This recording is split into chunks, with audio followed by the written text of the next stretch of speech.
So, heads up, I have a feeling as though this one might be a bit of a long one. There's a few tangents I found myself wandering on thought-wise today. And there are a few things that I really wanted to kind of touch on. Yeah. First things first.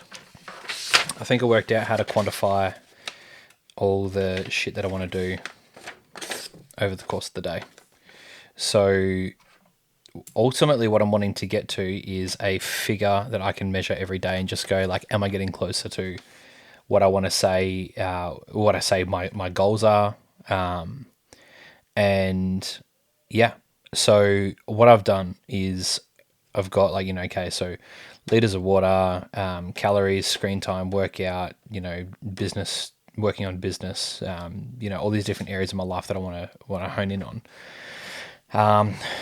And then quantify those, which is pretty easy to do because most of them's time measured. Obviously, things like working out, okay, sure, yeah, it's time measured, but also I could work out and put minimal effort in. But the assumption is I'm going to hold myself to an account, which I know is vague for those who are fond of your SWOT analyses and something that is more specific. Very, very sorry, myself included on that one. So I could probably do like a weighted average or something, but I don't know. Anyway, so aggregating that out to today, Royal 64%, fucking dismal. So and that's across. Yeah, hit my water target. I went over on the calories consumed, but in my defense, I'm going to do one like cheat meal a week, and we had family night with Beck's side of the family tonight, so that was why I went over there. Screen time, again, I went over. My alibi is that doesn't matter. I went over. Working out, I did like probably 10 minutes this morning. Just did like some series of push-ups and that sort of shit early this morning. So it was, a little bit of time. I got a little bit of time this afternoon on working on the business and kind of upskilling there. Spent no money, which was good. And then out of the 5 things I'm going to be doing every day, I haven't done 2 of them. So for the most part, it wasn't too bad. It wasn't too bad. And I feel like things like, working out is going to be a lot better once I recover from the vasectomy, which, by the way, goddamn, has given me grief today. So anyway, all that weighted score of 64%. So tomorrow, my goal is getting above 64%. And the way I'm going to do that is I'm going to spend a bit more time working out and dropping down that screen time, bringing that back up. So actually should be still, I don't know. I'll work that out. So had this. Actually, you know what? Today's episode starts with last night. Babies. Tell ya, beautiful, but God, that can be a pain in the ass sometimes. And just, I had the magic touch, and now I definitely do not.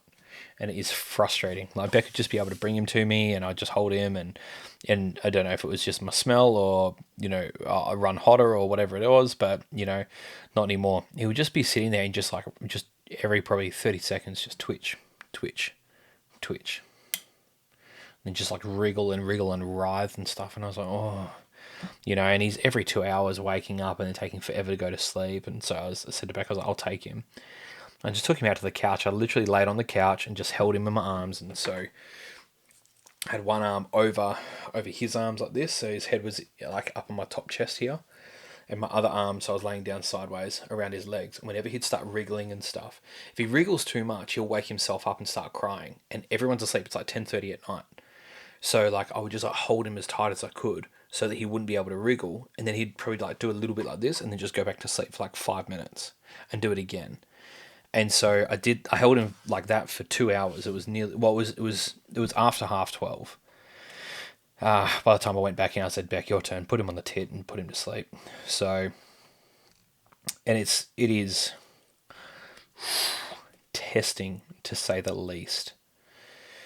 Although, in my, stoic, I was going to say bullshit, but no, it's not bullshit. I actually really subscribe to stoicism. I was like, what's the opportunity here? And I realized, one, the opportunity not just to develop patience, but also managing the discomfort of tiredness. And I'm going, okay, well, it's not like we haven't been there before. It's not like we haven't done the tired thing either with the kids or with work or whatever. And you just, the thing with tiredness is just everything else suffers, hey? And it's no excuse, but listen to that. Yeah. Anyway, so I realized, okay, well, there's actually a bit of an opportunity here, not just to learn patience, but to also manage my tiredness better. And second order effect to managing my tiredness better is managing all my shit around that. And there's a point that actually I wrote down here that I wanted to, I was going to touch on later, but I'll bring it up now. Is like, I reflect back to when we were only just very recently on holiday, and it's great. Oh my God, Jesus, like the philosophy and I'm this guy and I'm that guy and I've got these great theories around relationship and life and presence and rah rah rah, and it's so easy to be this like really philosophical have these great ideas in a vacuum of a holiday. It just means nothing. Not to say it doesn't mean nothing. That's not true. The concept still holds weight, but then to put it into practice in reality when you're tired, and I kid you not, like my balls are fucking sore, and I can literally I can hold them in my hand like that. They're big and sensitive, and I'm tired, and I'm frustrated with the shit I'm trying to work on with the business, and I'm not getting the time that I'd like to dedicate to that, and all these things, and and then to apply that logic, that's when it counts. So to say I've done a shit job with patience today is an underestimation. But yeah, I kind of had this realization like not to say I disagree with anything I said on holidays. No, not at all, because I do agree with that. But it's really easy when you've got no pressures and no frustrations and the world's duckies and bunnies and rainbows and unicorns to live and act and think this certain way. But then to put it into action when you're actually, tired and exhausted and you're sore and, and horny, man, like far out. We haven't naturally, like still postpartum. So, all of this. And I'm just like, oh, it's just, you kind of just get like hit from all different angles, hey? So, yeah. Anyway, so definitely could have done a lot better with managing all the shittery today. The other thought that I had, which was actually echoed by one of our close friends at a birthday party I took one of our kids to. They were there, and I was chatting with them. This specific person's very close to us, and I was chatting with her around the podcast, and she said, "Oh, you should run like a parallel document so that you can actually like put people's names in there, and so you've got something to go back and reference later." And I said, "Funny you should say. Like one of my notes I'm going to bring up tonight is that I feel like this whole format's completely compromised. There's." Listen, I've been getting a lot of great feedback from people, which has been really cool. And it's been really good for me to hear feedback even on like my presentations and filler words like God, like I know I'm so sorry for everyone, including myself, when I get to listen to this. Far out, shut up. Around the openness of it all.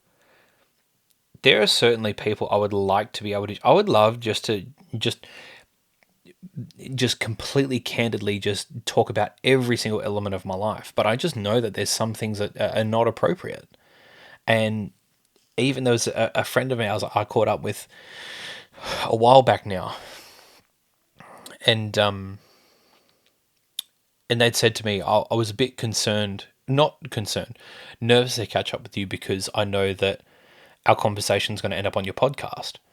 And that was interesting for me to hear because I knew it was coming, but I was just wondering when I was going to hear it from someone I know first. So I feel as though I did a pretty good job of keeping the anonymity. I don't feel like that's my like keep. The hard part is I would like to be able to talk about the whole conversation, but I know that I can't. The upside of sharing it publicly is that obviously it keeps me consistent, bit by way of me saying I'm going to do this, and then I do it and I show up, and I've got both my future self and everybody else who is keeping me accountable coming on here and watching this. So there's two sides. Like I have to compromise the integrity, not the integrity or not the honesty or the openness. Well, openness, yes, but I'm still honest about what is being said. I would like to be more open about the topics that I can be honest about and give more detail and names and stuff like that to go back and reflect on. That would be really great. And if I had it as a private format, well, then I would be able to do that. But then I wouldn't have the public accountability. So one of the suggestions this person made was that perhaps doing a long format thing where I dive into everything privately, and then just a very quick, 5-minute summary for the public. In which case we'd go over this sort of thing, like the score on how I went with different aspects of my life that I'm working on. And then I guess the nitty gritty of it all. Could that work? I'm going to put some thought into that because I feel like it's got merit. Yeah, I feel like there's some merit there. There's certainly a lot more things I'd like to be candid around, which obviously I can't because of either, other people's, obviously we do business with people, and I'm not going to go air their business publicly. And there's options, like there's opportunities coming up that I don't even want to discuss because I don't want to say, oh, this is what, or there's like business plans, and I go, well, I don't want to compromise I mean, it's still strategy, and I know it might seem like every day I'm like, oh, I did this, I hung out with the kids and I did nothing and rah, rah, rah. And it's not true. Like I'm actually not able to completely tell everyone about my day because there's shit that I do that I can't actually talk about yet. And there's stuff we're working on that I can't actually disclose. And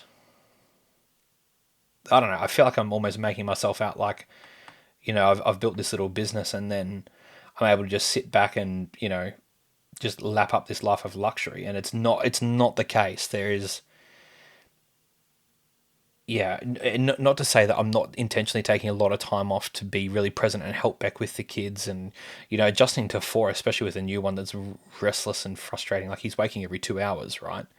So, like, I can't, if I actually give a shit about Beck, I can't just dump that on her and be like, deuces, I'm working on the business,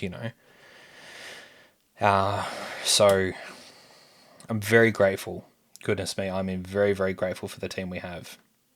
Without them, that would not be a part of our lives. That would be a very, very different story.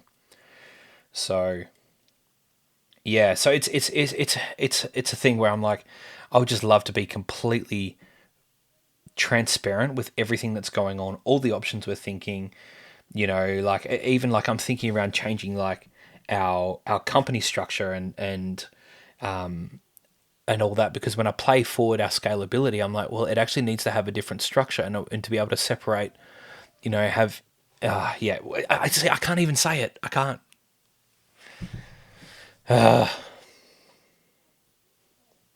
And yeah, anyway. So I feel like it's kind of compromised there. Yeah. So we'll see. Other thought that I had, and it's funny because I was talking with someone over at another person at this birthday party about one of the things we touched on was comparison, and how comparison, there is utility to comparison. I believe there's utility, and the utility to comparison, say for, I'm going to use an example. If I'm a sprinter and I'm sprinting and I just can't get past 11 seconds, and then I see someone else do a sub 10-second 100 meter, I'm like, oh, okay, it can be done. That's good because it pushes your limits. Comparison is bad when you measure your, well, I mean, not even really. I guess when you find your identity and your ability to be able to beat other people, perhaps. But comparison is valuable. Like, I mean, ultra marathons weren't that big until Goggins made them huge, and now everyone's doing ultras, and people are doing shit that is just mind-boggling. And you're going, okay, that you just kind of took that one person. So anyway, I say all that to say that this business coach we used to have, Jackson Milan, the guy is an absolute machine. I think he's like 33, 34 maybe 35, I don't know. But still pretty young 30s. And the man is a freak of knowledge. As a freak of knowledge. He is a freak of knowledge. He's a freak of nature and has a depth of knowledge. And he's very, very, very transparent around his business. Very transparent around his figures. But again, these are his figures. And he has millions, and his business is, in the next few years, like, they just play it forward and they're like, yeah, like, we'll probably do 9 figures pretty soon. And like, it's really, really cool. And I'm like, he's only a few years ahead of me. The difference is, though, I would say, between us, is that he's been very intentional about where he's wanted to go for a long time. And he hasn't had the split focus by way of like family. Well, maybe that's bullshit. Maybe I don't know enough about his life. He certainly doesn't have kids, and I know he's been. I've seen a few things he talks about where he's in transparent around the fact that he doesn't want to have kids. Actually, there's only one thing I can think of that comes to mind around that, and I hope that that's accurate. But nonetheless, I look at another friend of mine that I kind of look up to in a business mentorship capacity, and even they play in the tens of millions, and they'll go on to do exceptionally well, and he's further along. And again, see, this is the issue: is I can't just be boom. There's the name. There's the business name. So anyway, so this guy, he's doesn't have kids, and I go, well, of course, and would I think kids have kind of been a bit of a forcing function for me to pull my finger out and sort my shit out and stuff, so maybe I kind of needed them. Not to say that my kids are utility to my success or anything like that.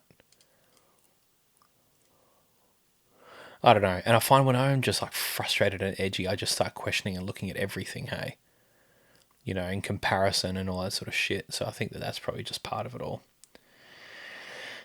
Yeah, anyway. So today, those are all just the thoughts I was thinking today. There's probably some more that are going to come out later. Anyway, so this morning found a water filter thing. We've been drinking the rainwater because we got 2 5,000 litre rainwater tanks, and it is so good. So we've been drinking the rainwater, and yes, we've got the runoff and all that sort of stuff nailed. So I don't really want unsolicited rainwater advice, please. But we're very so we're stoked to be drinking that instead of the tap water. And dude, I was drinking tap water, no dramas. For the last probably like 2 or 3 weeks, I've been drinking rainwater, and I drank some tap water the other day. I was like, oh, shit, this is disgusting. It is crazy, hey? So, anyway, we found this like water dispenser. It plumbs into your mains, and mate of ours, he's a plumber, and I spoke with him. I was like, can we hook this up to a rainwater tank and just have it fed off head pressure? And he was like, yeah, leave it with us. So that's really cool. So tomorrow, got to go see them and organise a time for them to come fit that, which would be great. There's like a $600 unit. We got it for $200. So good. And that way the kids can just go fill it up instead of getting water out of the tap and stuff, which is going to be awesome. So that's really cool. What else? Interestingly, so we upped our prices in the business. Very, very interestingly. This is like the third time we've increased our prices since we started. No, obviously we started just in the middle of COVID, and when we first started, we realized very quickly our prices were off. So within like 2 or 3 months, we're like, shit, we've got to up our prices, otherwise we're going to go out. So we upped our prices straight away, and then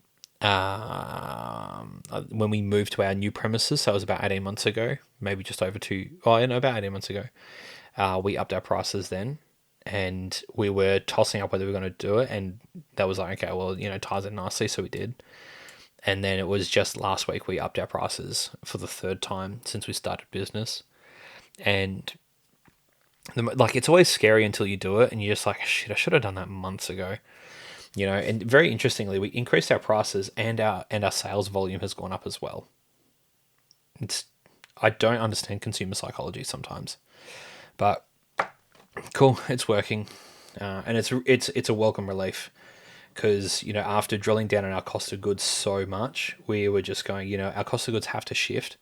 And yes, there's going to be some, there's, I guess when we work on the culture in the team and a few other little things that I'm very excited over the next month to really be honing in on. Well, yeah, the wastage is going to come down, and people are going to be more intentional about, ingredients and products and everything else. And yes, that's going to be a thing too.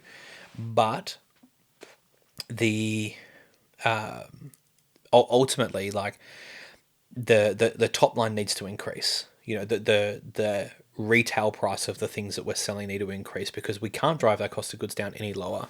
I mean, and again, there's a strategy I used that I don't want to make public because I don't want to lose my deal. So we came up with this really, really good strategy that I'm stoked with, and we've saved thousands and thousands of dollars by having this strategy in, and it cost us about maybe $200 to set up. And best idea ever, and it's paying off really, really well. And yeah, so I'm very stoked that we came up with that, and I'm happy with that. But even considering that, our cost of goods is just too high. So yeah, we should have made that decision ages ago. And as well, wages continue to increase and everything else, and it's got to come from somewhere. And you just can't keep cutting people's hours back to make it fit. You're just trying to what's the goodness me. Someone's bed is the Greek fable. Oh, a bed of Procrustes, I think it is. Procrustes? Yeah, that's right. Where it's always the perfect fit, but it fits. He always makes his whatever. Google it. Okay, just a bed of Procrustes, and it's like, okay, you can kind of take your figures, and you can do the old sneaky Procrustes on them, and just and make it work, or you could just have them working how they're meant to work. So. Yeah. Anyway, so it's good to push that top line back up a little bit. So we did that. Went and picked up this water filter. Went to church. Rochelle was preaching. That was really cool, and she kind of echoed with what she was saying. Echoed my thoughts of late around God and Christianity, and I guess the kind of journey I've been on around. I guess ultimately the question I have is around faith. So. I know last episode I talked around or maybe not last episode before perhaps, around this whole act of letting go, and faith is the act of holding on to the absurdity between the paradox of two things that are contradictory. And you can let go of something that you're holding on to, but then to grasp onto something else is the act of faith. So there's the act of surrender, which is different to the act of faith. Faith is when you grasp onto something which is in between the paradoxes of, which is the absurdity between a paradox of two truths. And and there's plenty of illustrations of that. If you, I'm talking about biblical illustrations, talking about say with Jericho, God says to them, hey, like that's going to be your city, or I'm probably going to, maybe it's not even in there, but anyway, he tells them to go walk around the city 7 times, one time, 7 days, and then blow their trumpets. And that's how they're going to win the city. And there's a paradox there because, okay, we're going to be obedient and God's given us a promise. So God said he's going to do this thing and God follows through on what he says, but he's also asking to do something which has nothing to do with conquering a city. And in between that is faith going, okay, I'm going to do what I'm being told, and I trust that the character of God, what I believe is the character of God is going to come through. And you hold on to the absurdity between the two truths, if you will. So there's, yeah. And I mean, you could apply that logic to, like, what's his name on the water? Peter, is it Peter? Anyway, on walking on the water. The baskets of fish and bread. There's all these different things, and it checks out. So that's where I'm like, okay. But then ultimately, I'm like, well, why? Like, why hang on to this? Why apply faith? Why have this in the end? And listen, like, as I don't want to sound cynical, but ultimately, it's about selfishness anyway. Because sure, people say, and this is the hard part I kind of wrestle with is people say, well, you do this for God, and I go, but no, you don't. Why do you do this for God? Oh, because I want to worship him. Why? Well, ultimately, because I want to go to heaven. And I don't want to go to hell. Okay, great. So you're doing this whole life of obedience and everything else so that you get the outcome of nocturnal damnation. Fair enough. Like, I'm not knocking you on that. That is totally fair. And I'm on deck. But the thing that, like, when I go, I just go, I don't. The religious upbringing part of me goes, I don't just want to have these or like make these decisions because of an outcome that I want. To me, like, if I'm going to surrender my life to God truly, then that is an act of worship permanently, and it stays that way. And that means that, like, everything's on the block. And I feel like I'm just going to go around in circles with stuff I've already mentioned before. Yeah. Yes, I am. I'm just going to park that.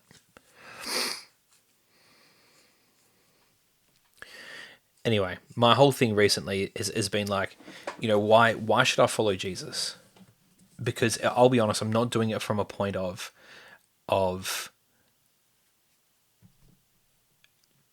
Jesus, I'm so in love with you and I'm so in awe of what you did that I want to worship you with my whole life and every decision I make. Like that, I'm certainly not at that point. Would I like to be? Sure, I would love to have that level of dedication because, like, when I look at, not to say that I think Islam's great, right? Because I look at the outcome of Islam and I'm like, but also I look at the outcome of, like, dogmatic Christianity in the Crusader era and you just go, ugh. So it's kind of like, okay, maybe it's just the extremists. But the thing that you cannot knock Muslims for, which I feel like Christianity has lost, is dedication. God, man, talk about people who are dedicated. They're just on another level, and especially Western Christianity just doesn't. And maybe I would say, like, Eastern Christianity and, maybe it's just Western Christianity, maybe not Christianity in general. So maybe Western Islam is no better than Western Christianity, but maybe the West is the problem. Wouldn't surprise me. I think the West is probably the problem. Please don't come and lock me up.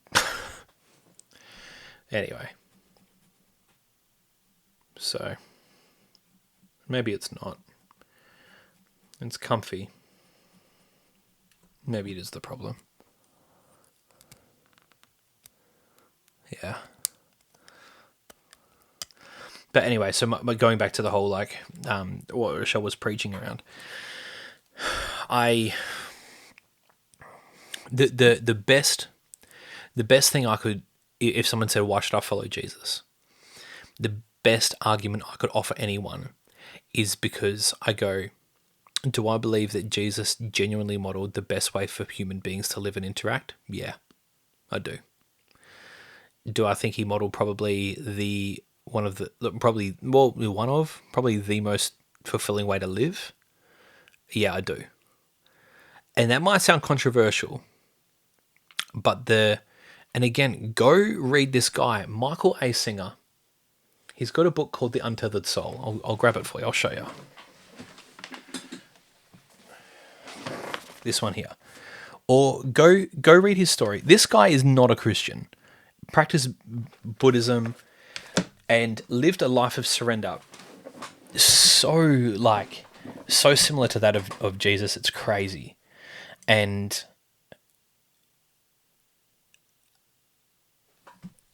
a shockingly incredible story. His life is wild. He's still alive. Just willingness to do whatever was put in front of him. Whatever, call it the universe, God, your higher self, karma, whatever, insert whatever term you want for the thing that just makes shit happen, right? He was just diligent. And it's all recorded. This is the thing, is that none of this shit's made up. It's all, you can Google it all. It's madness. And it's got to be the most wild story. And from a secular standpoint, probably the closest thing I've seen to the life of Christ in action. And so even from that, you go, man, this guy had a wild story. And what he did was he just surrendered the outcome constantly. It's like the untethered soul. It's all about surrender. And so you see that, I guess, modeled in Jesus and modeled this guy, so 2,000 years ago. Would I say that was kind of modeled with Marcus? As in, when I say Marcus Aurelius, he's someone that I really admire. I'd say to a degree, yeah. Yeah, I'd say so. Not to say Marcus was probably a lot more intentional with his, and maybe not. Actually, I'll probably, I'll bundle them together then. I think so. So, this you say Marcus, Jesus, this guy Michael Singer, and all of them lived a life of surrendering the outcome of what it is, and you control you. You are in control of your actions. And Michael Singer, he talks about his philosophy is he said yes to whatever life put in front of him and was diligent in that. There's this one part of the story that blows my mind where he just did not want to take a job. He had a skill set in when computers were emerging in building programs, and he did not want to take this one job, but he felt he should, so he did. And what ended up happening was it took him 2 years of being diligent, of continuing to meditate every single day because he was big into the Buddhism practices, and just being really, really diligent with all this stuff. That turned out to be a multi-billion-dollar business. And he had no idea. He didn't even want to say yes to that. And just the series of events that followed turned out into be a multi-billion-dollar business. Which, the crazy part is he lost it all in the end anyway, and he's totally cool with it because he surrendered everything. It's just fucking crazy. So, yeah. So I think, talk about a fulfilling life. Yeah, I do. Because, and that's the best argument I can come up with. If someone was to say to me, hey, Billy, why should I follow the life of Jesus? Or why should I, follow his teaching? If we're going to be very specific, follow his teaching and his methodologies and theories and whatever. And the best thing I can come up with is just say that because I actually think it's probably the best way to live life. Does it require context? Absolutely, because there's so much shit that gets lost in Western context. Yeah. Anyway, after that, I took Tilly to a birthday party. Caught up with the friends that I know I've already mentioned there. Came home to get work done, and I love my son, but that boy does not know when to just go to sleep. So Didn't get the work done that I was anticipating. And out of just frustration, I took him outside just so that it would be quiet enough for everyone else to sleep. And straight away got outside and he was like, ah. And there is just something so primal about people and being in nature. So I grabbed my book. I finished the book, which was great. Influenced by Tally Sharrett. Really great read, by the way. We just laid down in the daybed, unzipped his thing. He flapped his arms around and twitched and twisted and kicked his head and spewed and all that sort of shit that you do when you're 6 weeks old. And I finished my book, and then he kept crying so much that he woke up Beck from outside, and Beck was at the other end of the house. Yep. So she put a boob in his mouth and he went back to sleep. So it was good. One thing I did think though, and this was really cool, and I think I might have mentioned this with a few weeks back, maybe not. There's something so precious and so odd about, going outside. As much as I whinge and bitch about it, it was really good. It was really good just to be like, you know what, work's going to be there, whatever. I have to actually just suspend that and be with my boy. So it was good just to go, and just be present with him. So it was a good opportunity just to switch off. And it was this moment where I was like just looking at him like, his eyes were moving around, and he got fixated on the tree for a bit. And I just had this moment where I'm just like, he's enjoying my presence and being outside, and I'm enjoying his presence being here. And how is it that we are like 31 years of age different, but yet there's a relationship there? And it's so special. It's so cool that there's this bond between two people where it doesn't make sense that there should be. And I think that's really one of the things that's so special about parenthood, is that it's a relationship that kind of doesn't make sense. You've got someone who has all these interests and all these things and can communicate, or at least you should be able to communicate pretty clearly, and and then you've got this person who just has literally shits their pants and mumbles and can't quite put food in their mouth right, and it's just all of it just does, like they just don't add up, and yet it's such a fulfilling relationship. It just doesn't, like, what? It doesn't make sense. And it's one of these like paradoxes that I love about relationship. Yeah. It's really cool. And somehow there's fulfillment in that, both ways, up and down, between the two people. It's really interesting.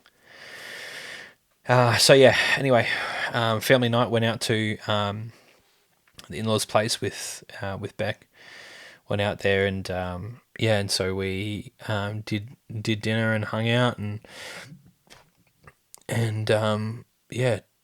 just kind of all caught up in life and talked, and there was nothing particularly outstanding. It was just, it's what we do, so we did it. And I had this thought when I was driving out. And again, this kind of goes back to the whole, like, I'm certainly not getting the time that I want to be able to get working on the business. And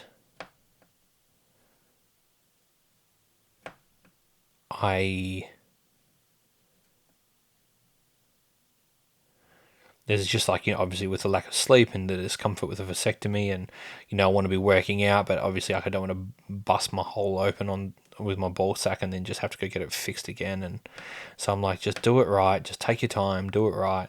But I'm itchy. Like, I just want to be doing stuff and I can't do it, and it's frustrating. Anyway, so I just know when I get to these points that I just start thinking about everything too much. And yeah.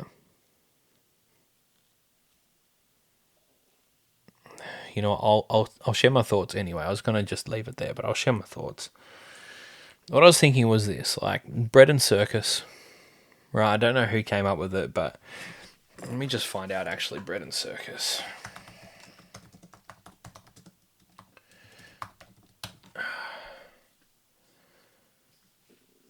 Juvenile.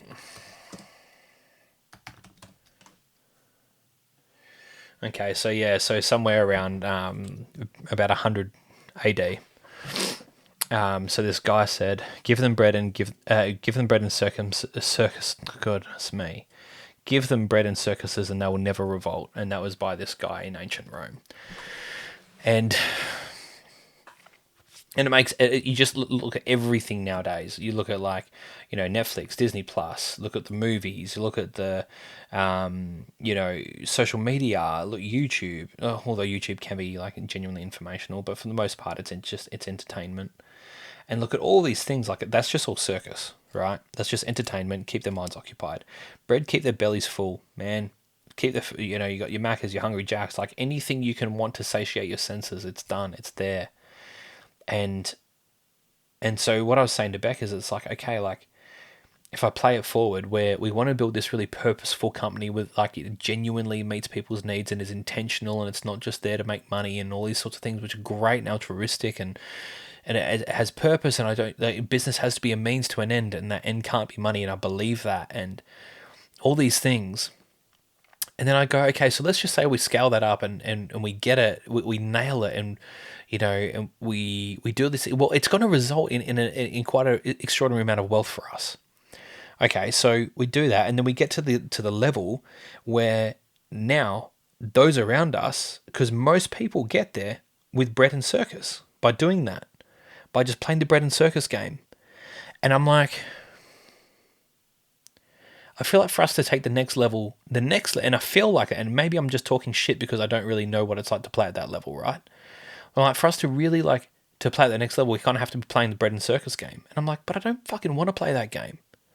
It's so poxy, and I don't just want to feed into, like, this retarded society where people are just getting more dumb and fatter and lazier, and electric scooters are becoming more common, and I might sound like I'm like a boomer who's just bitching about everything, and I am actually, but just people are getting, like, myself included. Look at this, right? Fatter, lazier, all this sort of shit, and I'm just like, I don't want to feed that. I don't want to feed into that. And even with the coffee shop, like, I don't want to feed into that. Like, we stopped using margarine and we went to olive oil, so that we're not just loading people up with cancerous shit. We pick our suppliers well. All this sort of stuff, and I just go, and then I feel like it's almost futile. I'm like, yeah, I don't know. And maybe I'm overthinking it. Maybe I just need to get a good night's sleep and wait a few weeks, and we can have a good route, and then I'll be fine again. I don't know. Those are my thoughts. Was it a big one? 43 minutes. Jesus Christ. Yeah. Anyway. And I think the other thing as well, this is the last one, is that I'm really frustrated. So one of the things when I spoke to Stuart Cook, who was the CEO for Zambreros, I spoke to him last week, or a week before last or something. And I said to him, I was like, mate, like, talking about systems implementation, I'm like, do I build systems for my business now, or do I build systems for how I want it to be? He's like, well, where do you want it to be? I was like, mate, there's so much opportunity. I genuinely think it could be in, like, we could go to like 100 locations. And he's just like, always build your systems for like how you want your business to be. I was like, okay. The hard part is, and this is kind of like analysis paralysis-ish. Maybe that's my problem. I think that's my problem. There you go. Might have solved that one. What I was going to say is the analysis paralysis is, I'm like, I don't actually know how to build a system. I don't know what the systems outside of my current level of business require. So I'm like, I feel like I'm like the blind leading the blind, because I'm like, all right, well, if I have to replicate this system, then it has to be able to do this, this, this, and this, and this, and this, rah, rah, rah, rah, rah. And so maybe I just need a system for iteration. Yeah, maybe that's it. I just need an iterative system. I think so. Anyway, that was a point of frustration as well, just to kind of add to it all. So, and then in the end, this is the other thing I think as well. Also, I'm not in Syria or on the Gaza Strip, and my children aren't getting bombed. So I've got it pretty good, and I should just stop bitching and just fucking be happy and grateful that they're asleep in a bed. That they are asleep and they are safe.